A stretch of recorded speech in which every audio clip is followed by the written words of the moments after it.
गुरुदेव, क्या विभूतियों के अनेक रूप होते हैं?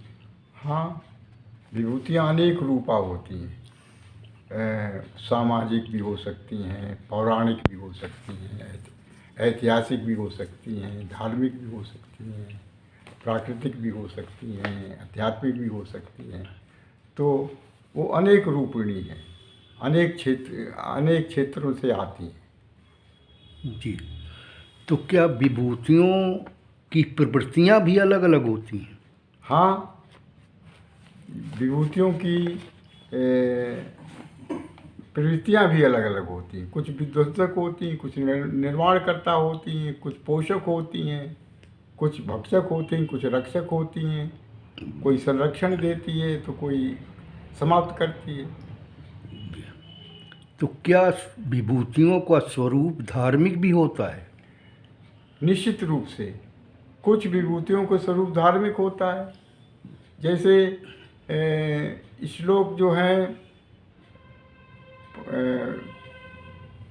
33, 34, 35, ये श्लोक जो हैं पूजा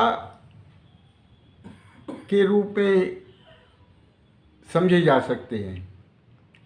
इसमें पहला श्लोक जो है वो उपास्य के स्वरूप का वर्णन करता है, दूसरा श्लोक पूजा के भाव का वर्णन करता है, तीसरा श्लोक पूजा की जो स्तोत्र है, माध्यम है, पूजा सामग्री है, पूजा का महीना है, पूजा की ऋतु है, इसकी तरफ इशारा करते हैं।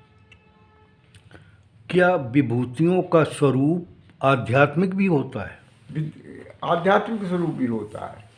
ये श्लोक नंबर 36, 37, 38 अध्यात्म यात्रा का व्यंग्यम दृश्य प्रस्तुत करते हैं। इसमें पहला श्लोक है वो अध्यात्म यात्रा की तैयारी विषय का है, दूसरा संवेग विषय का है जो अध्यात्म की यात्रा को गति देते हैं, तीसरा समाज रूप में है जो अंतर यात्रा का समापन समाधि से होता है। जी। तो क्या विभूतियों का ज्ञान आवश्यक होता है? एक तरह से आवश्यक और एक तरह से अनावश्यक। जी। आवश्यक इसलिए है कि भगवान के व्यक्ति स्वरूप को प्रकट करती हैं, अनावश्यक इसलिए है कि इनके बिना भी काम चल सकता है। इनके बिना भगवान के व्यक्ति स्वरूप सामने नहीं आ सकते, लेकिन अव्यक्त स्वरूप भी सामने नहीं आता है।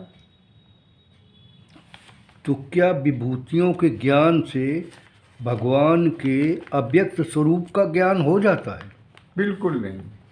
विभूतियों से अध्यात्म से आदि स्वरूप का इशारा तो मिलता है। जब साधक जो है समाधि अवस्था में चला जाता है तो वहाँ आदि स्वरूप की साधक को एक झलक मिलती है। तो क्या विभूतियों के ज्ञान से भगवान विषयक सभी प्रश्नों के उत्तर मिल जाते हैं? बिल्कुल नहीं, आंशिक उत्तर मिलते हैं। कुछ उत्तरों की तरफ इशारा मिलता है तो व्यक्ति हाँ, विभूतियों से भगवान के व्यक्ति स्वरूपों का अच्छा ज्ञान मिल सकता है, लेकिन पूर्ण ज्ञान नहीं मिल सकता। और जो ये विभूतियाँ हैं वो व्यक्ति स्वरूप का केवल धुंधला पिक्चर ही सामने लाती हैं, पूर्ण रूप से भगवान के व्यक्ति स्वरूप नहीं आ पाते। तो क्या विभूतियों के ज्ञान से भगवान के आंशिक स्वरूप का ही ज्ञान संभव है? देखिए, विभूतियों से भगवान के जो विश्वातीत रूप है या विश्वमय रूप है उसका केवल योग शक्ति के द्वारा केवल आंशिक अंश ही प्रकट होता है।